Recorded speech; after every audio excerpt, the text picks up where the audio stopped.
Students, dear friends, dear newcomers, dear youngsters, dear colleagues, I am Biren Kumar Sinha, retired Chief Manager, State Bank of India.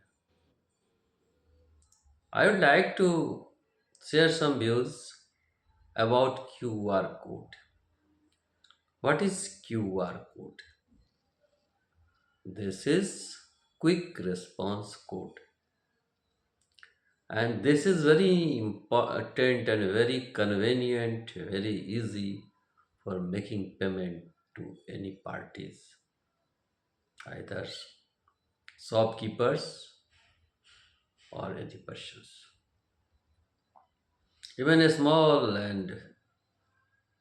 small shop are able to take the payment through the QR code.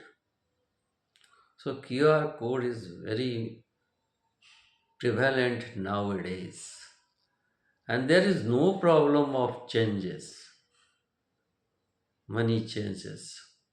There is no problem. So this should be adopted by everyone, and it is the safe way of payment.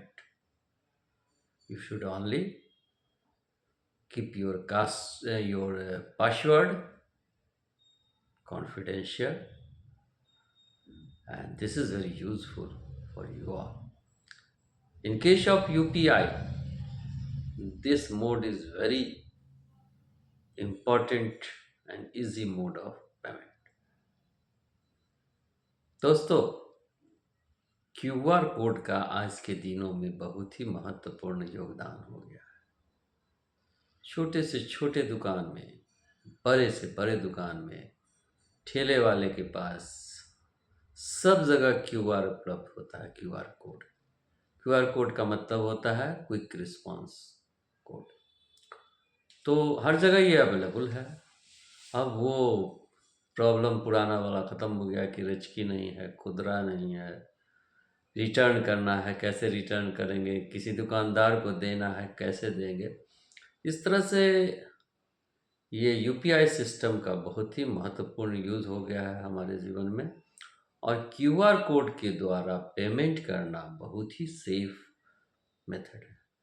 क्योंकि ID अगर डालते हैं, ID के द्वारा UPI payment करते हैं, तो अगर आईडी गलत पड़ गया तो किसी अकाउंट में जा सकता है। ये रिस्क बना रहता है। इससे आईडी को आपको सुरक्षित रूप से और कॉशस होके यूपीआई करते समय डालना पड़ेगा। मोबाइल नंबर को भी कॉशस होकर डालना पड़ेगा। लेकिन क्यूआर कोड के माध्यम से अगर आप पेमेंट करते हैं तो ये प्रॉब्लम नहीं, क्योंकि क्यूआर कोड जो होगा वो डायरेक्ट बेनिफिशियरी को ही जाएगा।